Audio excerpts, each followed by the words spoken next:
From UFOs to psychic powers and government conspiracies, history is riddled with unexplained events. You can turn back now or learn the stuff they don't want you to know. A production of iHeartRadio.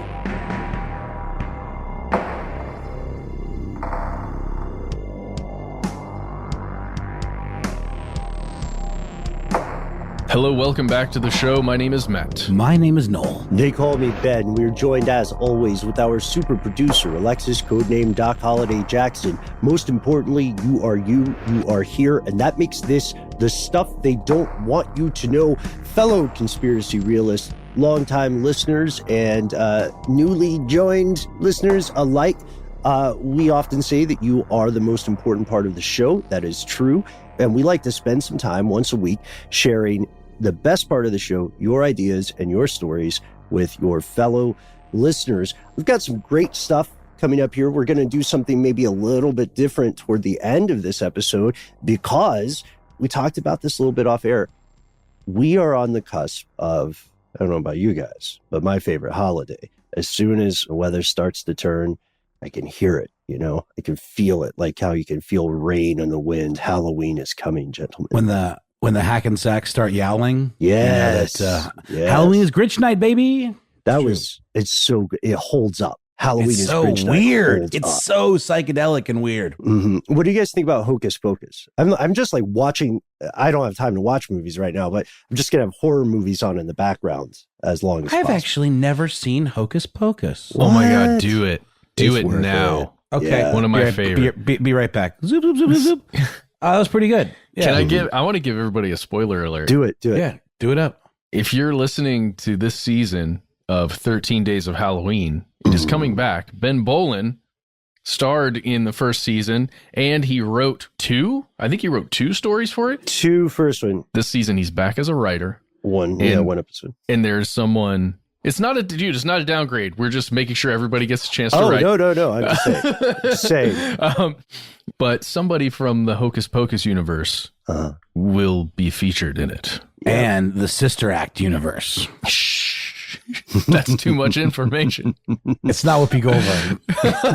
That's too much information. It's also not Miss Lauryn Hill, who was in Sister Act 2, but I do not believe was on camera in Hocus Pocus. Unclear. I have not actually seen it. Despite my zoop zoop sound effect, I did not go watch Hocus Pocus. But I plan to. We waited for like an hour and a half on this call, man. Sorry, Seriously. guys. Stuff came up. I was watching other things. There's a lot of media out there to consume. Were you watching Squid Games?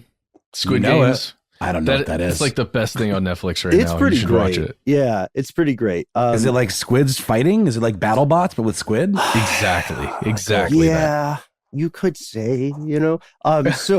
So here's what we'd like to do. Now, we ask you, fellow conspiracy realists, at the end of every episode we do, we ask you to reach out to us to share your stories. We have a number of ways to do that. You can write us an email where we're conspiracy@iheartradio.com. You can go to any number of social media platforms and find us. You can say the right words into a mirror in the dark, or you can give us a call directly. As Matt likes to say, you can talk to us with your mouth at our phone number 1-833-STDWYTK.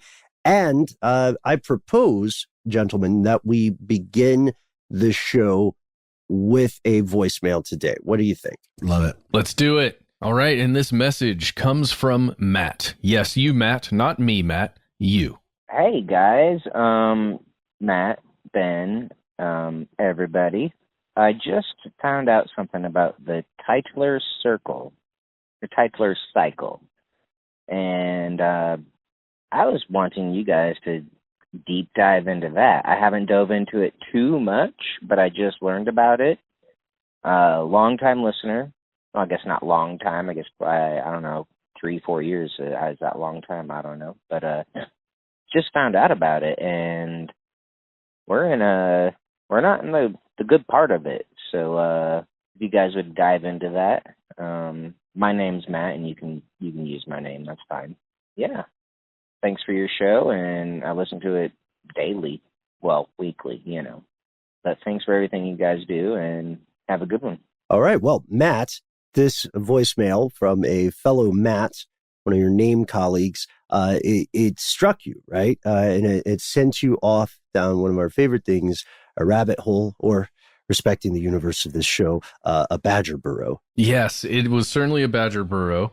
And it was delightful to have a caller, also named Matt. We're not quite up there in the echelons of the Bens, but Matts are pretty great. The Knowles, very unique. So unique he couldn't even remember my name. I love it when people write to us and they just haven't seen your name before and they spell it with a K. There's like a whole thread on the page, I believe, about people misspelling my name, and I cleared it all up. It's spelled QAnoll, QANOLL. That is how you spell it. Perfect. The Q is silent. Very good. Matt, just speaking to you directly now. You asked about something called the Tytler's Cycle. Now, the first thing you're going to notice if you do the old DuckDuckGo / Google / whatever you search for on the internet for this thing, you need to know that it's spelled TYTLER' cycle. The first thing you might hit is something called Tytler's Cycle.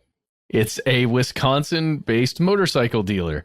That's not what we're looking for, but they do have a beautiful 2020 Ducati Superleggera, I don't know how to say it, V4 for only $100,000. So, tight. All right. There you go. So that's what we're doing later? Yep, that's it. We're all going to pool our money and lease a 2020 Ducati somehow. But no, that's not what you're looking for. You're looking for something that you will find all over the place. Mm-hmm. Not often in, let's say, widespread publications of news. A lot of times I'm finding this on blogs and very specifically usually right-leaning websites. Doesn't mean anything necessarily, but as we begin to explore it, that's what you may find as you begin your own research. Oh, and we should say, Matt, that a number of years ago, we did explore this briefly because it really, pardon the curse words, it really rocked my when I first learned about it, because you and I talked about this, right? We're like looking at and we may have heard of this before too. Like, this is a sobering thing to learn about right now. If you've never heard of the Tytler Cycle, it has not been proven, by the way. We're getting into all this, and we're going to wrap it back around to what we talked about, I believe, last time we mentioned this thing. So this is what you need to know. This is a supposed cycle that democracies and empires go through as they are born until the moment that they die, and then they're reborn. And that's supposedly what this is. I'm going to read to you what's found on Wrisley.com, WRISLEY.com. Mm-hmm. They have a very tiny, it's just a kind of a text drop, and it's got a very simple, almost bullet pointed version of the cycle here. This isn't exactly what is said on every website when this is described, but this is the gist. It says, the average age of the world's greatest civilizations has been 200 years. These nations have progressed through this sequence, from bondage to spiritual faith to great courage, courage to liberty, liberty to abundance, abundance to selfishness, selfishness to apathy, apathy to dependence, dependency back again into bondage. So that's how you can imagine it as a cycle. Mm-hmm. Cue the Lion King music. Yes. Okay, I'm done. That's exactly how much we can play. Perfect. Yes, that's fair use. Fair use. Yes. And this site, Wrisley.com, just like almost every site you're going to find out there that has this information on it, attributes this to Dr. Alexander Tytler, Tytler. And this site describes him as a Scottish professor who wrote a scholarly tome from which this concept comes, called, quote, The Athenian Republic, which was published shortly before the 13 American colonies gained independence from Britain. And this site tells you to Google him to learn more.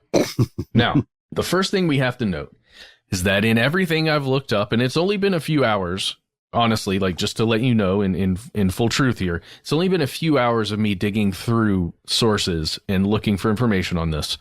But I did recall our previous conversations that we've had on this subject, and I'm seeing the same thing still.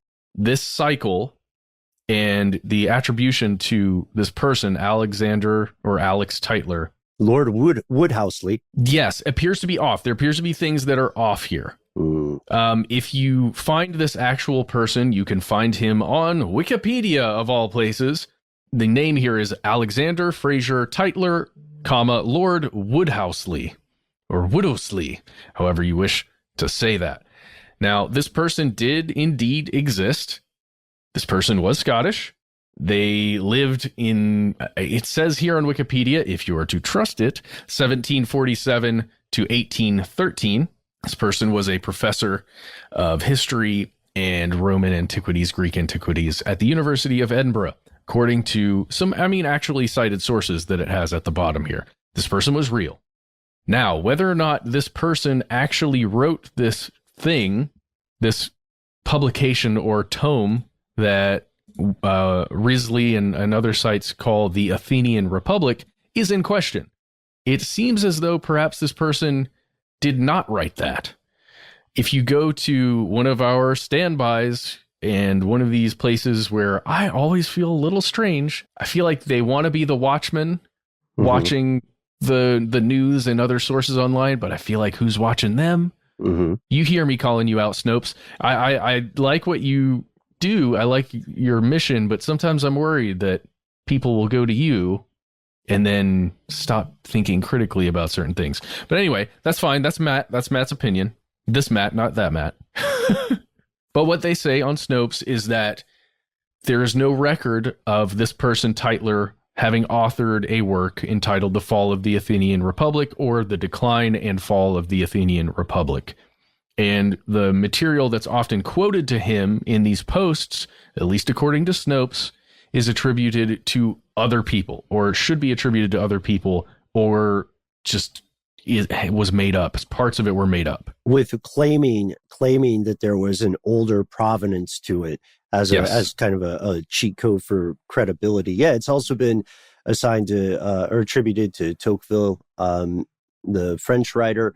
I think we should hit the big headline, though, because you beautifully illustrated the cycle. The big headline is the argument that democracy is inherently temporary. It is inherently ephemeral, and it cannot exist for one reason or another as a sustainable form of government for more than a couple of centuries. That's the argument. And of course, we got a lot of historians in the crowd who are already saying, wait. Well, to that, let us respond, yes, we know. And I think that's where you're going with this, Matt. But I would say it's just one note here. Because something is misattributed does not necessarily mean it is untrue, right? The idea, at least. Yeah, you're right on there, because you may have noticed that cycle, as described, feels like something familiar. It feels like something you may be experiencing or watching happening, depending on your worldview. It feels right. It's one of these things. I was having a conversation randomly on Clubhouse with some people about UFOs, and a topic of conversation came up about which sources to trust and what do you choose to believe when you read something. And one of the main themes in that conversation was that a person said they go with what their heart tells them is true, right? Like, I feel that it's real. Well, this is a common thing, and I think a lot of us do it. I know I do it sometimes, where if something feels right to me, I will go down that path and explore it further, because I'm now skeptical of my own feelings about things. Trust but verify, bro. Trust but verify. Yeah, that's a tough way to live, man. We live it now every day. I think many of us. I know people on this Zoom right now do. It just stinks, because this Tytler cycle, feels very much real. Like, if you look around, you can see society in many ways looking and feeling like it's on the verge of collapse or it's on a downward trend, right? Right. And a lot of that has to do with economy cycles that are real, and you can look up tons of scholarly information on economic cycles and how these things really do function, how you can show them.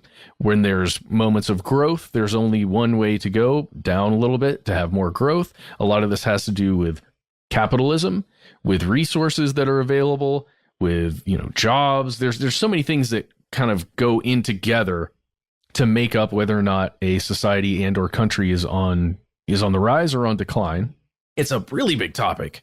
Again, so many variables, so much to consider. But right now, in this moment, as we watch the world burn to some extent and flood, and, as resource wars continue, as all these things happen, it feels like, we might be towards the end. And this is illustrated in, I'm going to just give you this article. You can read it on your own. It's from medium.com. It was posted March 5th, I believe, of this year by a person named Charles Stephen. The title is Rapid American Decline Imminent as it reaches the end of the society cycle. This person cites the same cycle that's written out here. This article cites the same cycles, referring to the same cycle we're talking about here, the Tytler Cycle. They do a great job of linking to actual news of what's happening and kind of connecting that back to moments in the cycle. It's not perfect. It's definitely like someone observing and making things fit to a paradigm, like having all your cutouts on the table and then just seeing what over here fits into those pieces. It's a fascinating read. The thing I want to connect it back to, Ben, is this MIT study that we've mentioned before in the past. You can read about this on Vice. There's a Vice article titled MIT Predicted in 1972 that society will collapse this century, meaning the one we're in right now. New research shows we're on schedule. This was posted by Nafiz Ahmed. This was July of 2021. And it's mentioning an old book. It's an old standby that we like to name check every once in a while here on the show. Limits to Growth. This is a book that came out in 1972. There was 1970.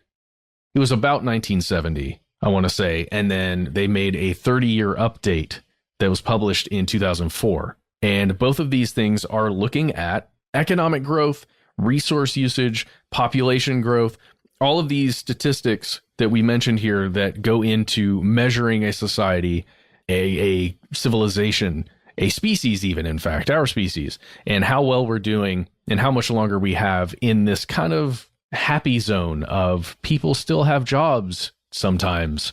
People still make some money. People still have some food, although that doesn't apply across the board, right?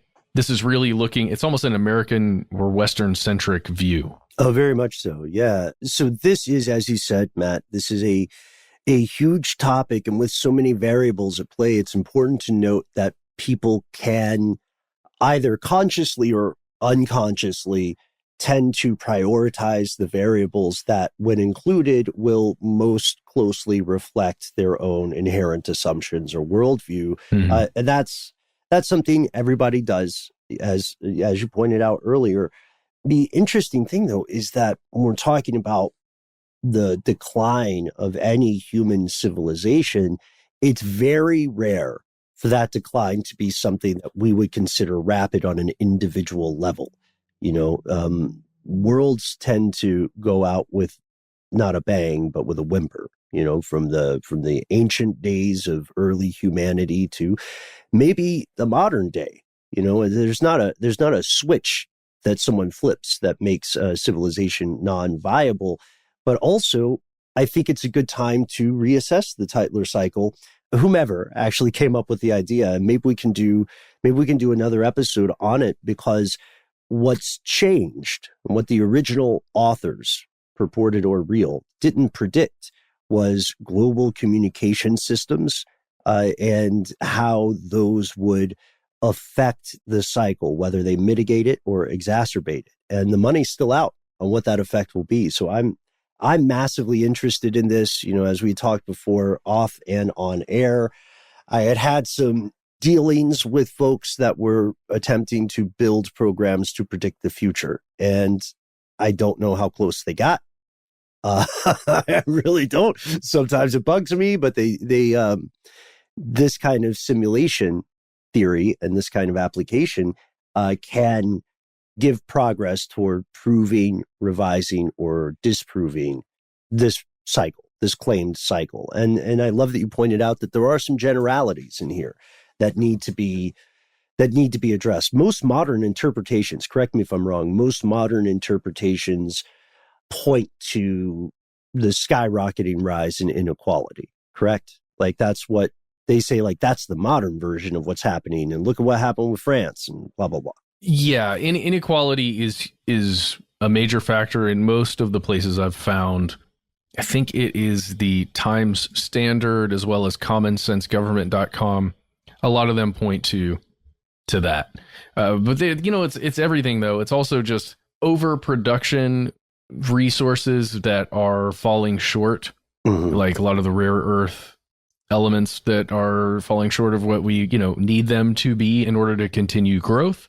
Helium. Helium is a big one. That's why the moon is so important. Can you imagine if that's how we go down? It's helium, man. That's how civilization goes down. Can you imagine thousands and thousands of years of civilization making slow and sometimes painful progress?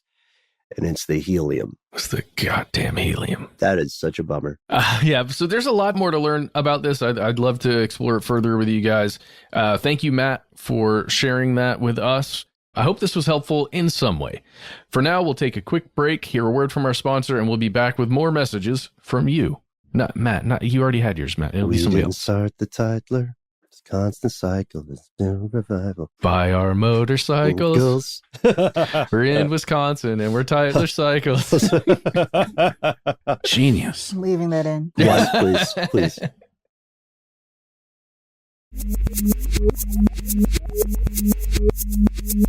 And we're back with another message from you. That's right, you, the public, the conspiracy realists of the world. Today's message comes from Evan, a.k.a. Dean Yan. And he's writing in regards to a strange news article that I brought to the table in our last episode, I believe, about an absurdly gigantic statue of the Chinese war god, an actual historical figure that was deified posthumously, named Guan Yu. And guys, you'll recall this was specifically referring to the fact that the statue itself was very, very, very expensive, something in the neighborhood of 24 million American dollars. And because of some regional politics that we were not fully able to unpack, there is a call to move the statue mere miles away at the incredibly hefty price tag of around 20 million American dollars. So somewhere in the neighborhood of $4 million less than what the statue cost to build in the first place.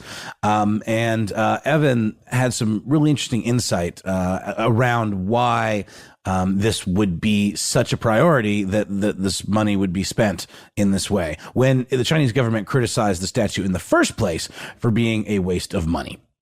Here we go. Hello, guys. I listened to your recent listener mail and wanted to chime in about the figure of Guan Yu that you mentioned, as some of the significant aspects of that figure which come to my mind were not mentioned in your, as always, excellent, riveting, and relevant coverage of the topic. That is very, very kind. I'd also like to share some of the knowledge and stories that I accumulated over nearly a decade living and working in China and studying Chinese language and culture. That's exactly the kind of stuff we needed because honestly, Ben, you'll recall you were looking into this, kind of in real time. And a lot of the sources were Chinese language newspapers, which, as we know, the Chinese media is somewhat biased, to say the least. And so it was a little bit tough to wrap our heads around why such a fuss was being made. There was some Chinese building organizations or I guess agencies that said that it was done illegally because of height limitations in the area for buildings. And then the folks that actually built it claimed that it wasn't a building, so it didn't count. But you put forth, Ben, that there might have been some kind of regional politics that maybe we weren't quite getting clued into. And that does appear to be the case. So here we go.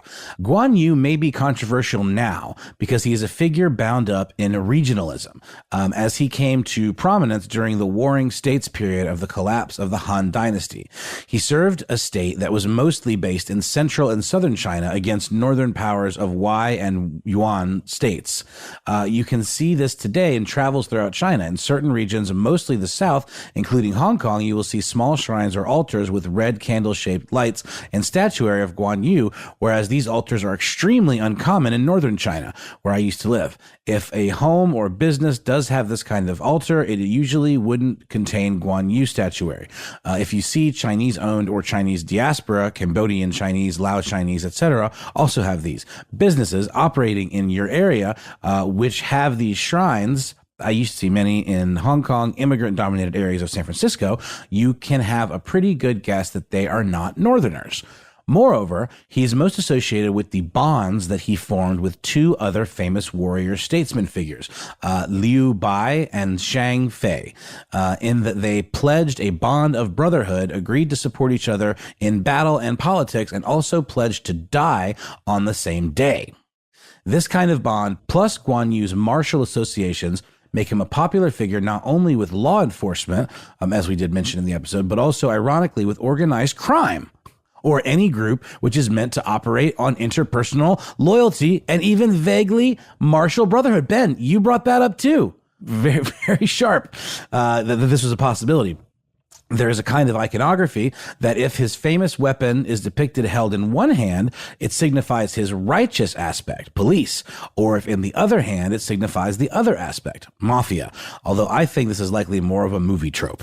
So, given that he is associated with central and southern Chinese regionalism, and to a certain extent with organized crime, it would make sense that he would be unpopular at a time of strong central control emanating from Beijing, which is not only the capital, but also the major metropolis of the North. Although I want to note, it could just be someone in a bureaucratic position of power being totally capricious. A friend worked for a large German architecture firm, and he had some stories about really bizarre occurrences in the planning and building phases of projects, e.g. someone whose corporation wants to curry favor with a well-connected feng shui enthusiast, invites that person to consult with the architecture firm. Said person recommends that all plans for the building be rotated by 2 degrees in such and such an orientation, and lo, it must be done, regardless of the architect or funder's thoughts on the matter. My question is, who precisely has to pay for the relocation, as there is not commonly centrally available funds for things like this? The 2008 Olympics, for example, was a fiasco because Beijing municipality was counting on allocation of central government funds, which were, at a relatively late stage, denied. This would probably elucidate the motivation for this more than anything. What you said about local residents claiming the statue is an eyesore is totally American and not relevant at all to China. What locals think about anything mostly doesn't matter unless they happen to have a whole lot of pull, i.e. high position in an important bureau, and there isn't the same sense of eyesores in a country dominated almost entirely by huge brutalist concrete Soviet-style buildings, which loom dishearteningly over everything. Yeah, there's a little bit more, but I think that's a great place to stop and pick up the conversation. Ben, I thought this was really supported a lot of your theories quite significantly. You brought up the regionalism aspect and also potential ties to organized crime, whether in funding or in perception. What do you think about Evan's read on this? Evan, I greatly appreciated this letter as well. I think you're a good writer too. Agreed. I hope you hear this. There are some things toward the end of the letter that I regretfully do have to agree with. And I hope your friends are safe. And I hope this letter finds you, or this show finds you safe as well. Nice Luxottica shout out. We've got to get to those folks at some point. Yeah, I kept looking at this too, and I contacted some friends of mine who are Chinese nationals to help me with some of the reporting, because I can muddle through some of the stuff, but if you want to fully understand, you got to read on a higher level of this language than I do. And the fascinating thing here to me is the universality of of weird, absurd, surreal situations that humans can find themselves in. You know, you're at a large architecture firm.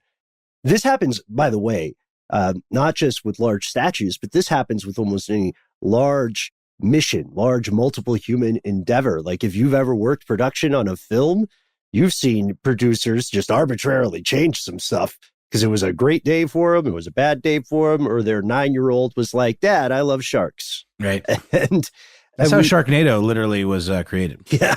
Matt, what's going on? I'm so sorry. I just had an epiphany. Yes. I am so sorry. No, please. In this message, Evan is mentioning Guan Yu, Liu Bei, and Zhang Fei. And I was like, man, I know these characters. Why do I know these characters? Fighting game? Liu Bei hit it for me. It's Dynasty Warriors. Yeah. Yes. I don't know if you guys ever played that. Whoa. It all was I learning about like some actual thing that happened when I was playing those games? Yeah, it's like Civilization was very similar, right? It was all about different real like Roman historical figures and stuff. A lot of those games had like, you know, a hidden learning opportunities in them, I think. But that was just like a beat 'em up. I'm just going to mash all these buttons. I'm going to... Oh, it was a fighting game. It was for history, though. You're fighting for history. Whoa. Sorry. I just can't believe that I was playing those games as a younger person, a kid, and just like... You thought they were all made up? I don't know, I guess. Wow, it's fascinating. It is. And, you know, I think it's always fun to dive into those, like the stories or the purported stories there, because most good stories, most solid works of fiction have a structure based in truth. You know, even the really out there stuff like Donald Barthelme or Borges, they start somewhere before they get really weird. But with this case, with Evan's excellent letter here, one thing that I was also interested in, first, yes, thank you for sending this letter, because it is important for people, especially in the West, to get stories, to get reporting from people who have firsthand experience. The mainstream news, which I know sounds like a controversial phrase, but for better or worse, tends to follow a kind of lockstep narrative based on a country or based on whatever current movement is popular in the national zeitgeist, especially here in the US.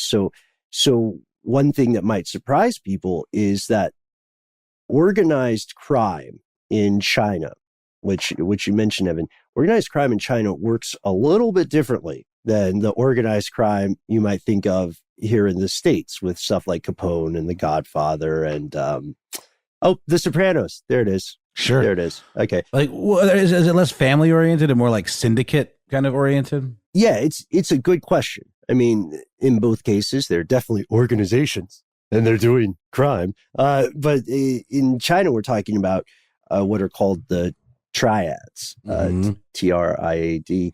And these organizations have expanded throughout the Chinese diaspora, including expanding into the United States.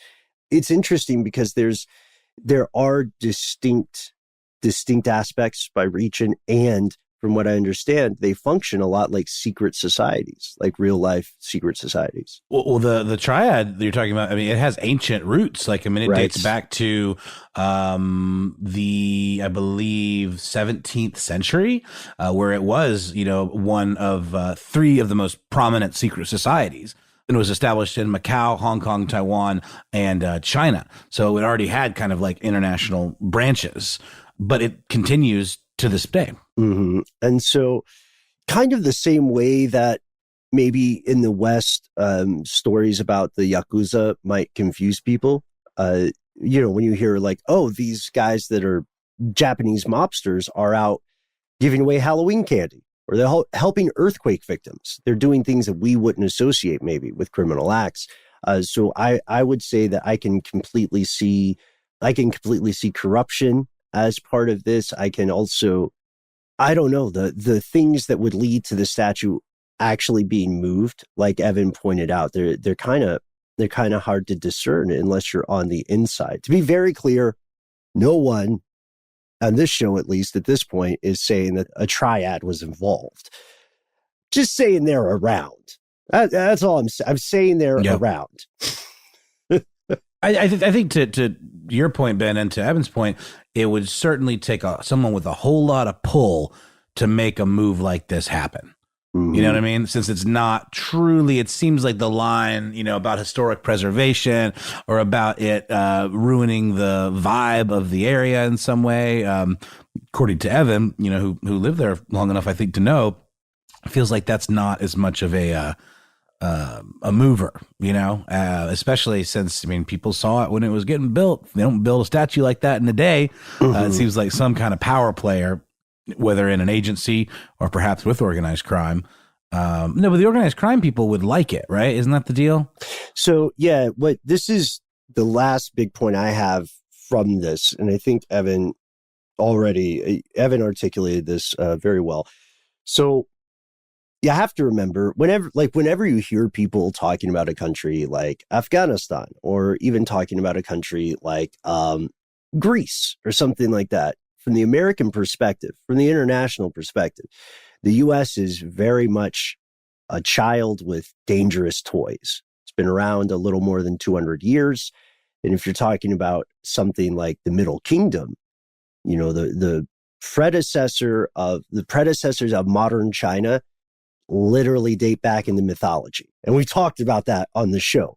So for a very, very long time, prior to the communist revolution, like a very long time, different governing forces were trying to create a unified Middle Kingdom with a central seat of power. And that's something that's happening today.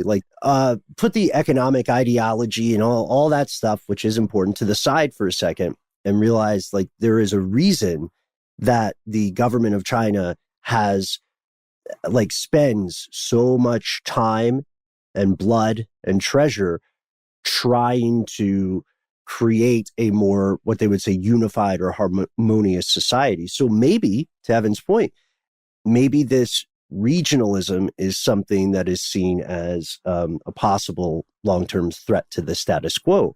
But if that's the case, I'm thinking out loud here, if that's the case, then why does moving it a few miles matter? You know what I mean? Right. You still would have the problem, would you not? Yeah, that's the part that's so strange to me. And I think what, really made the story catch my eye is it's being moved so close. To spend that much money, and again, we don't know where that money is coming from specifically.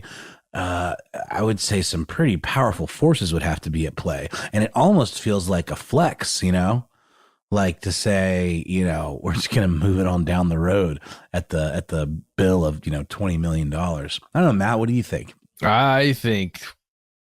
I don't have anything to add, guys. You just need to get an emulator version of Dynasty Warrior. That's where your head's at right now. I think there's probably an update. There's always a new version. There's a Dynasty Warriors 9.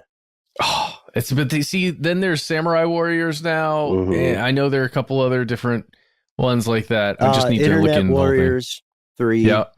I didn't realize that the genre of these games is called hack and slash. You ever heard that exactly term? What it is. I have never heard that term until I was just looking into these.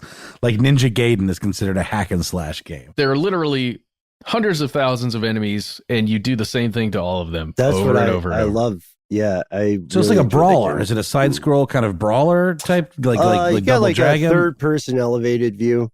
Okay, got it. On Skyrim, or maybe I think you can do it on Fallout. I don't know. I think Fallout's first person, but yeah, one of the coolest things about this letter is, in my opinion, that we're hearing in depth, again, from somebody who has actually visited the place. So if you have spent time in China, I'd love to hear about it. If you've spent time in any country that you feel is unfamiliar to the West and you have a story you would like to share, then please, send it to us. We do read every email we get. We follow up on this, and we hope you agree that it's important for everyone, conspiracy realist, skeptic, what have you, to be more aware of real life in other parts of the world. There's a group of a triad group in New York City, according to loc.gov, called the Ghost Shadows. The names, okay, I'm going to say this part, and this is just my opinion, man, but the names are super cool. That's not condoning organized crime. Nobody send us that email. Dude. But the names are really cool, right? We can agree on that. Agreed. The Flying Dragons, I'll join. Let's go.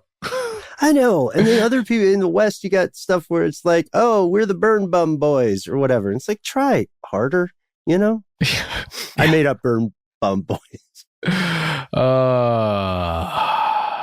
Sounds like a good bluegrass band. They should be on Prairie Home Companion. Oh, wait, that's canceled. Now it's called Live From Here. And we're not live from here or anywhere.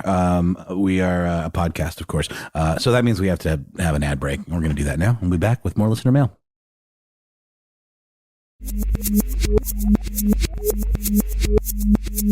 And we have returned. Like those villains in fairy tales, someone shows up at the court and says, I have a gift for the child. It's true. It's Halloween. It's on the way. Oh, the most wonderful time of the year. We're going to do something a little bit differently to end to close the segment this week, and that is a bit of story time. We spend so much time asking you for your stories. We've received fascinating tales, some of which we ourselves are at a loss to explain.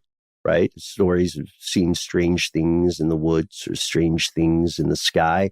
And over the years, we've received a lot of amazing ghost stories. And we're not here to say whether or not these are true, because we were not there. We haven't investigated these things. And you may have heard in past episodes our collective opinion on the people who pretend to investigate ghosts.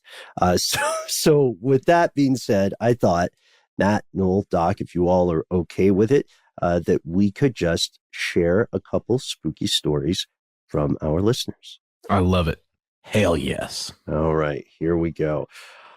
Alien Gibson Girl, you wrote to us to say the following. And Doc, big favor, can we get some spooky atmospheric music? Yeah. Jeez, not that spooky. Yeah. We're too spooked, Doc. She's going to be so mad. You're going to be so mad at us for asking for like these, just throwing sound cues. But yes, this music you're hearing is perfect. Here we go. Alien Gibson Girl says, since October is coming up, I have a possible ghost story for you guys that happened when I was around 11 years old. I'm going to preface that during this time, I was a very skeptical kid where I tried to debunk a lot of scary things that would bump in the night, and I was a fan of Scooby-Doo. But this experience was something else and has made me question if this was me and my brother's collective imaginations, or it was at my grandmother's house in Missouri. My brother, 9 at the time, and I would spend our summer vacation there and stay in the guest bedroom. We were in a large queen-size bed with me facing out to a door to the parlor room and my brother on the other side. One night, after our grandmother put us into bed, I was looking out into the inky blackness of the parlor room. A cream-colored glowing figure of a woman materialized at the doorframe. I remember staring intensely at this object, studying what I just saw. It was a woman with a big floppy hat and a long lace dress around 6 feet tall, with her neck bent to one side. The figure of the woman was softly glowing, but not causing any shadows, nor was lighting up the doorway frame. I nudged my brother and said, "Hey, do you see that?" And he whimpered and said, "Yeah." We immediately started screaming, "Grandma!" And I'm sure you were screaming here. As soon as we started screaming, the figure collapsed upon itself, and it looked like it zipped away. She, grandmother, we assume, comes running in, and we were both saying we saw a ghost, and we were told we just had a bad nightmare. I'm 31. I would say I'm just as skeptical of ghosts and spirits, but I am still baffled by what we experienced. It is one thing to say, if I was the only one to witness it, that it would just be my imagination. But my brother saw it at the same time as well. He remembers it too. I did some research on the house. It was built in 1910. I looked up past owners of the house and found no evidence of death in the house. Being built in 1910 checks out because if you Google Gibson Girl, the style looks a lot like the figure that me and my brother saw. The only explanation is that there was a window in the parlor and maybe light was shown through the lace curtains and somehow stopped in the doorway. Maybe humidity? Or maybe me and my brother were visited by an extraterrestrial Gibson Girl. I look forward to hearing you guys take a crack at it. Maybe you all can think of something I did not consider. You may use my story. If you guys like a funny name, you can call me Haunted by Alien Gibson Girl. So that is an account. And Alien Gibson Girl, or Haunted by, asked us specifically to think about this report. So maybe we can unpack a little bit here. What do you think? So like we've done with the reports of previous reports of unidentified flying objects and sightings. So first things first, two people seeing the same thing at the same time. Let's put their age aside for a moment, and let's also put aside the treacherous nature of memory over time. But I think she's right. It does make it more difficult to dismiss something entirely as imagination if someone else is seeing it, right? Yeah. When you've got an immediate second witness, like simultaneous, come on, something happened. And the question is, and I love that our Gibson Girl, which is kind of weird to say. I've just looked up what a Gibson Girl is. We were told to Google it, and I did. And it's this weird, maybe just fashion ideal. I don't know how I would even describe. Is it like a horse girl? Is it like an e-girl? It's like one of those kind of deals? It's like 19th, 20th centuries, like... Mental Floss called them the Kardashians of the early 1900s. Aha! I there see. They got a big old like bun. It fashion. Yes, I see. Like flowing gowns, big old buns, and probably very sharp, pointy hairpins. I would imagine, man. These would have been probably likely the type of women that would have rebelled against mashers on the streetcars. I don't even know what that is. Hat pins were used as weapons. Mm-hmm. Mashers were like the proto kind of, stalker creepers, Leches. Leches, exactly. They called them mashers. Got it. Well, I'm glad that our Gibson Girl is already thinking about things like lace, light through lace. That to me seems like something that maybe I've never experienced before. I've never seen maybe a white lace or a cream colored lace have light shone through it and then seeing it somewhere else on a wall or in a doorway. I can imagine that being strange. Yeah, and I like that we're thinking critically here. This is a little tricky because so much time has passed, right? 20 years or so have passed. And at this point, we see due diligence done, researching the house, researching events that could have occurred there. We have some missing pieces, like another very skeptical question would be, did you and your brother do something earlier in the day that may have made an impression on you, like saw some historic exhibit such that your minds were subconsciously primed to define and recognize a pattern from earlier through the light? That's possible. It's possible. It happens with people. Check out Darren Brown's work on priming people, which is, controversial, but he's using it for good. And then the other question is, priming aside, human beings have evolved to recognize things, and in many, many things, living or non, the human mind seeks to see itself, which I know sounds overly philosophic and hallmarky, but it's just like a fancy way of talking about confirmation bias, right? You tend to seek out stuff that you already agree with, or patterns that you already recognize, and you want to impart meaning upon them, like hearing a song on the radio after you've just been thinking about that song and then thinking there's some kind of, crazy connection with the universe or something, when likely it's just, a coincidence. Right. Or you just don't recognize all the times when it didn't work out. That's exactly Bader-Meinhof, the frequency illusion. That's possible. Of course, our nuts and bolts answer, if at all possible, would be to go back to that house and try to recreate as closely as you can the variables involved. And I don't know what the circumstances would be or what the best way to do that would be. But that would be our first step. And in this case, we're unpacking it a little bit simply because Haunted by AGG asked us to. But I will say that when people just want to tell us a scary story, I read them with great relish. And Matt, we've had a few bangers come through on the telephone line as well. Yeah. Oh, we've got spooky stuff all around.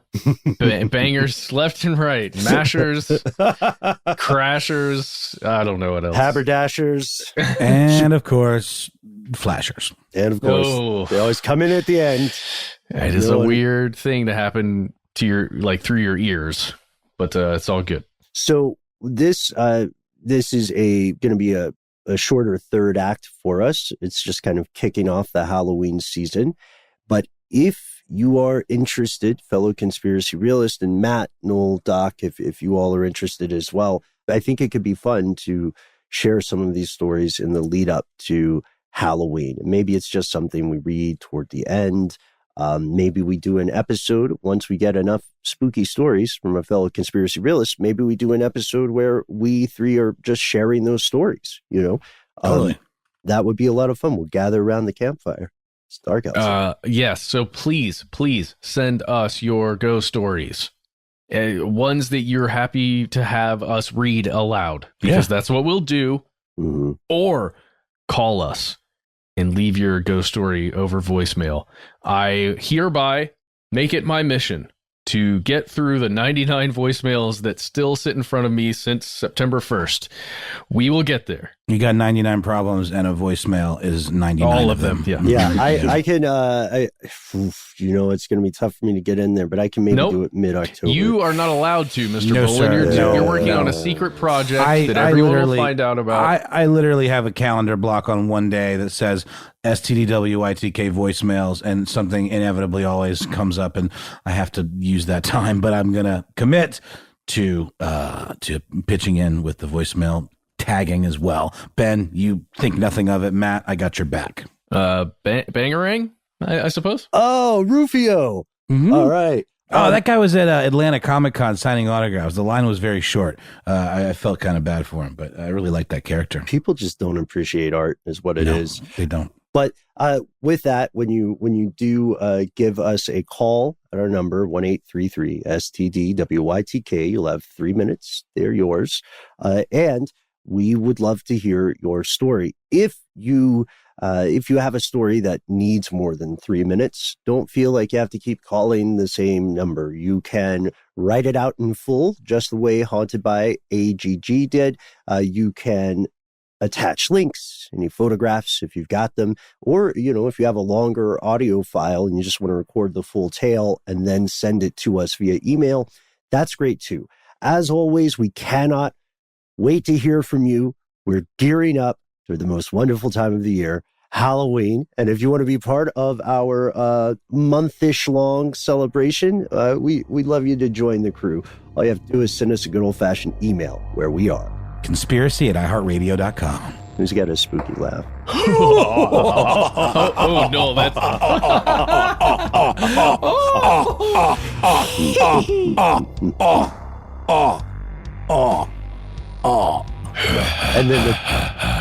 And then the clown titter. There's a darkness inside me. That's terrifying. All right, so we're stopping.